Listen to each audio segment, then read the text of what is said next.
Halo semuanya, berjumpa kembali di Didoi YouTube Chanel. Video kali ini kita tidak mengulas dengan narasi saya, tapi kita melihat langsung, menyimak kebicaraan Elon Musk dengan Presiden Trump. Terkait dengan kesimpulan, mungkin Anda bisa menyimpulkan sendiri tentang apa pertemuan ini. Untuk tidak berlama-lama, check it out. President Macron is a very special man in my book.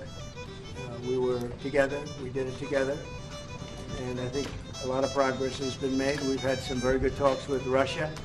We've had some very good talks with others, and we're trying to get the war ended with Russia and Ukraine, and I think we've come a long way in a short period of weeks. And the president's been very helpful also. And we're also talking about trade, various trade deals that we will be doing with France, and we'll be discussing a little bit further. Then we'll have a press conference later on. You can ask some questions. We'll be having a press conference in a little while. We're going to have lunch with the entire French staff, and we look forward to it. And again, the relationship's been very special with France and very special with this gentleman on my right. And we look forward to keeping that going for a long period of time. Thank you very much. Thank you. Thank you, Mr. President. Thank you. Thank you. No, thank you. I want to thank Mr. President for his hospitality. We had a good discussion this morning for the G7 here. And for the third year of this war in Ukraine, and I think our common objective clearly is to build peace, and a solid and long-standing peace. And this is what we will discuss, obviously, because I have great respect for bravery and the resistance of Ukrainian people, and we do share the objective of peace, but we are very aware of the necessity to have guarantees and solid peace in order to stabilize the situation. I'm here as a friend because through centuries we've been friends, and we are personal friends, as you mentioned it, because we work very well together. And I think the US and France always stand on the same side, the right side, I would say, of history. And this is exactly what's at stake today.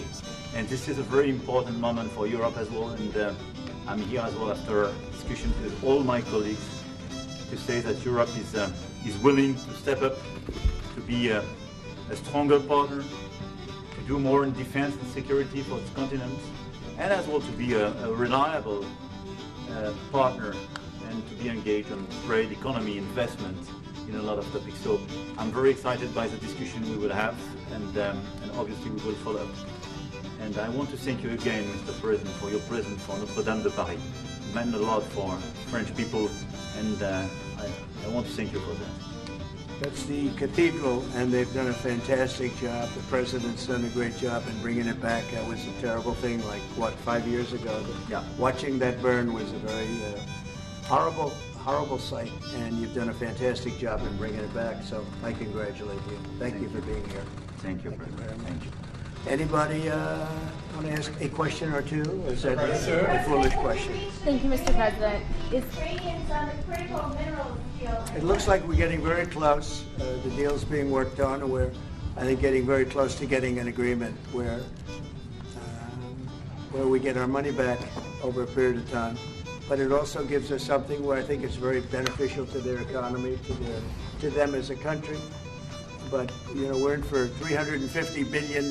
How we got there, I don't know, but that's a lot of money, a lot of money invested, and we had nothing to show for it. And it was the Biden administration's fault. The Europeans are in for about $100 billion, and they do it as in the form of a loan.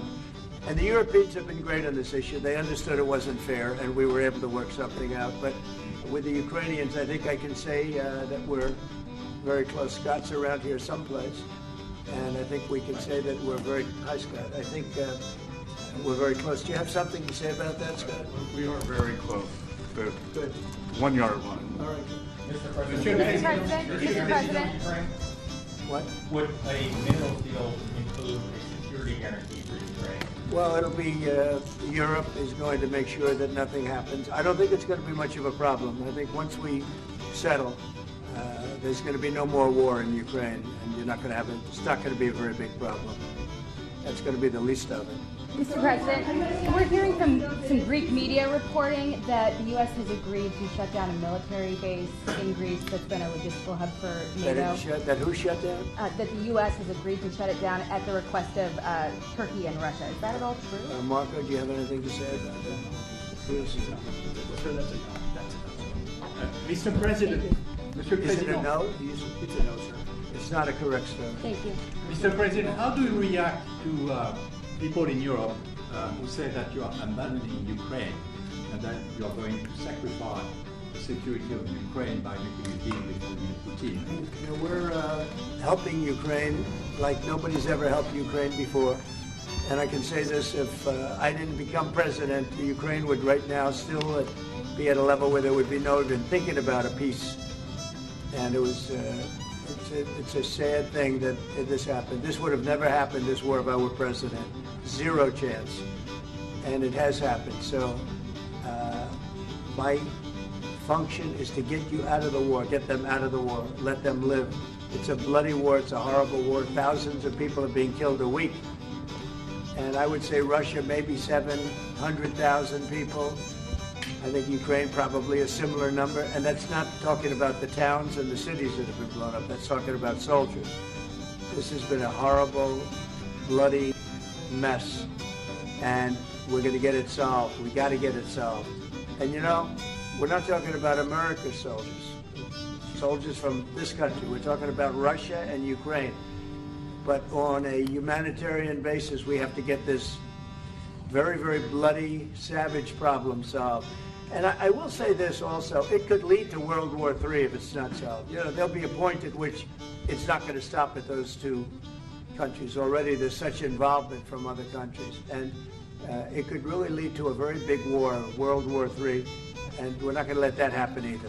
Would you support the idea to send European troops in Ukraine to back the ceasefire? European troops may go into Ukraine as peacemakers. So when the agreement is done, they can watch that everything's followed properly. I don't think that's going to be a problem. And a lot of the European countries, I think, I don't want to speak for France, but I know that the presidents talked about doing that also. I think that'll be a very good day when we can go in as peacekeepers as opposed to what's going on right now with everybody being killed. Will they have U.S. backing? Those troops going into Ukraine, will they have U.S. backing from the U.S. troops? Well, we're going to have a backing of some kind, and obviously the European countries are going to be involved, and I don't think you're going to need much backing. I think that's not going to be a problem. Once an agreement is signed, Russia is going to get back to its business, and Ukraine and Europe are going to get back to their business. I don't think it's going to be a problem. Can you talk about Doge? What? I will be meeting with President Zelensky. In fact, he may come in this week or next week to sign the agreement, and which would be nice. I'd love to meet him. Would meet at the Oval Office. So the agreement's being worked on now. They're very close to a final deal. It'll be a deal with rare earths and various other things, and he would like to come, as I understand it, here to sign it, and that would be great with me. I think they then have to get it approved by their council or whoever might approve it, but I'm sure that will happen. Monsieur Macron, Monsieur le Président Macron, est-ce que vous pouvez commenter I'll be meeting with President Putin also, yes. I don't know when we speak. We're trying to get this thing worked out, but yeah, at some point I'll be meeting with President Putin too. Monsieur Macron, s'il vous plaît, est-ce que vous pouvez nous dire quelques mots? Le président Trump est très important, c'est-à-dire qu'il va rencontrer rapidement le président Zelensky pour signer cet accord sur les minerais critiques et les terres rares, et que c'est aussi un moyen d'avoir une implication américaine forte. Les Européens sont prêts à prendre leur charge sous des formes diverses de soutien à l'armée ukrainienne, de présence, y compris pour s'assurer que la paix soit durable. Et l'implication dans la durée des États-Unis d'Amérique à travers cet accord est une bonne chose. Et donc tout est encore à construire, et je ne veux pas préempter les discussions. Mais nous partageons le même objectif, et ce qu'on a discuté ce matin pendant une heure après la visioconférence ensemble, est-ce qu'on va continuer de travailler, sont pour moi des bonnes avancées. Et l'annonce de... Est-ce que l'intégrité territoriale de l'Ukraine est encore un objectif crédible? Spoken about this just a moment ago. This is exactly what we want to do. We want to build peace with Ukraine. As President Trump mentioned, there are already 1 million dead and wounded in Ukraine since the war began. We had a ceasefire in the past that was not respected. This was under the Minsk Agreements 1 and 2. President Trump, as he said, will be meeting with President Zelensky to sign a deal on rare earths. And we are pleased to see this very strong American involvement. Europe, of course, also stands ready to support Ukraine in various ways, supporting its military. And we don't want to preempt any sort of discussions that are currently underway, but we do share the same objective of building this lasting peace. I just want to tell you a little story. So we were at the Eiffel Tower having dinner with your wonderful wife and with my wonderful wife, and we came out and he started speaking the French deal. And we didn't have an interpreter, and he was going on and on and on, and I was just nodding, yes, yes, yes. And he really sold me out, because I got back the next day and I read the papers. I said, that's not what we said. He's a smart customer, I will tell you. That was exactly what we agreed. Is the President called Zelensky a dictator? Would you use the same words without inclusion? I don't use those words lightly. I think that we're going to see how it all works out. Let's see what happens. I think we have a chance of a really good settlement between various countries. And, you know, you're talking about Europe, and you're talking about Ukraine as part of that whole situation. The other side has a lot of support also. So let's see how it all works out. It might work out. Look, you can never make up lives. The one thing you can make up the money, but you can't make up the lives. A lot of lives lost. I think probably a lot more lives than people are talking about. It's been a rough war, but I think we're close to getting it solved. Question about Doge, sir. Do you think that Doge could benefit from more streamlined communications? There was that email telling employees to give 5 things that they've done last week. Agency heads then told people to ignore it, but Elon Musk... About the last email that was sent, where he wanted to know what you did this week. You know why he wanted that, by the way?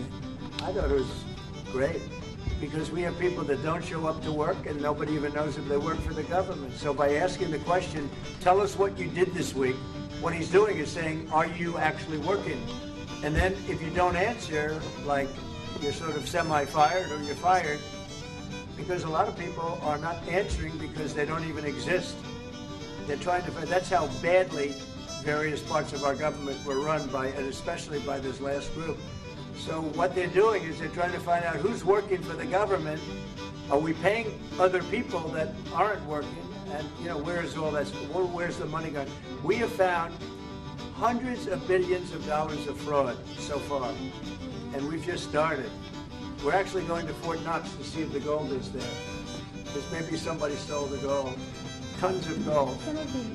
So I think it was actually, there was a lot of genius in sending it. We're trying to find out if people are working. And so we're sending a letter to people, please tell us what you did last week.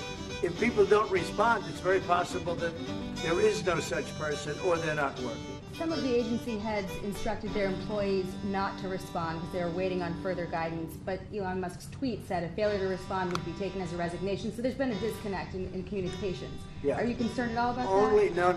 That was done in a friendly manner. Only things such as perhaps Marco at State Department, where they have very confidential things, or the FBI, where they're working on confidential things. And they don't mean that in any way combatively with Elon.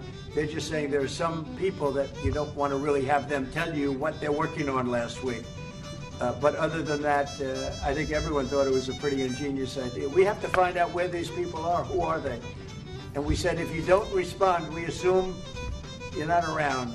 And that holds, that stands. And you're not getting paid anymore, too. So, you know, we're doing a real job. And we just had a poll come out, I guess the Harvard poll, saying that it's massively popular what we're doing. Mr. President, do you still believe in NATO, in the alliance between Europe and America in NATO? Are you going NATO to is in June? very much involved in this. When I first got elected at the very beginning, first term, I got hundreds of billions of dollars put into NATO. NATO had no money because they hadn't paid for years. And I said, look, if you don't pay, we're not going to be a part of NATO. We're not going to protect. We're not going to do what we're supposed to do. And we took in hundreds of billions of dollars into NATO. No, NATO is a good thing if it's done properly and if it's used properly. Mr. President, these days